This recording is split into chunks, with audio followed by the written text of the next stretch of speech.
So, what's up mga ka-agri? So, ayun po, magandang gabi po sa ating lahat. So, meron lang po akong gagawin ng video kasi yung aking co-teacher na magpupugo. So, ayun si Sir Mark Jerome Espiritu. So, subscribe mo po or follow nyo yung kanyang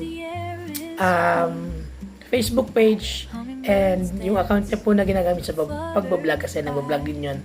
So, ayun po, may kunento siya sa akin na ang sabi niya is meron daw nag-chat sa kanya na magpupugo rin na day old yung mga pugong or mga quails na alaga. Ang ginawa daw nung nag-chat sa kanya is ayun, nagbigay daw ng antibiotic for straight na 2 weeks. Ibig sabihin po, nagbigay ng antibiotic for 14 days straight. Where in fact, mga day old po yung kanilang mga alaga. At ayun, nung kinento sa akin ni Sir Jerome, the next day, nagkwento ulit sa akin ni Sir Jerome, sabi niya, 2,000 hens ata yung sabi ni Sir.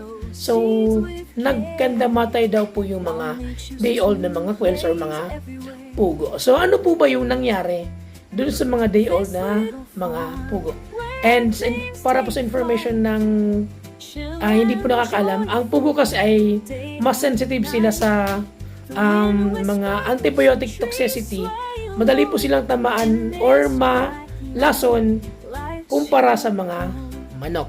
So, ano yung maaring nangyari doon sa mga day old na mga pugo na alaga nung nag-chat kay Sir Jerome? So, una-una po, organ damage. So, kapag po sobra, kasi overdose na po yun eh, ang paggamit po ng antibiotic ay ang maximum po niya ay 7 days. So, overdose po siya. So, yung nangyari, pwedeng nagkaroon ng organ damage yung mga day old na pugo. So, ano yung organ na damage po dun sa pugo? Una-una po yung liver at yung kidney. So, yung atay at yung bato ng mga day old na pugo.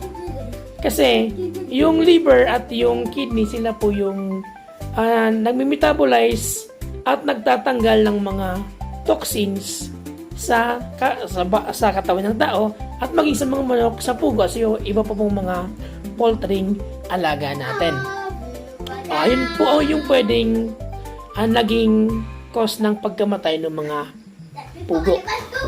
At ang isa pa pong pwedeng mangyari sa mga pugo kapag na-overdose ay neurological disorder. Pwede pong magkaroon sila ng seizure at paralysis or pagkalumpo at pagtatae. At mas marami pa pong ibang pwedeng mangyari sa ating mga pugo. At syempre dahil po sa pagka-overdose ng mga pugo at sobra sa antibiotic, so mawawala po yung mga good bacteria sa bituka ng mga pugo. So ayun po, bababa po yung immune system nila at madali po silang tamaan ng sakit. At syempre, yun na nga po, pwedeng mamatay po yung ating mga pugo. So, ayun po, dapat careful tayo sa paggamit po ng mga antibiotics sa ating pong mga alaga. At ayun mga kakri, kapag gagamit po tayo ng antibiotics, so basahin po natin ng maayos ang instruction kung paano po gagamitin ang gamot para po sa ating mga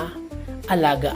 Para po alam natin kung ilang araw dapat silang bigyan kasi may mga antibiotic na 3 days, 5 days lang, or maximum of 7 days po ang pagbibigay ng antibiotic. So, ayun po. Sana may natutunan kayo sa content ko ngayong gabi and happy farming.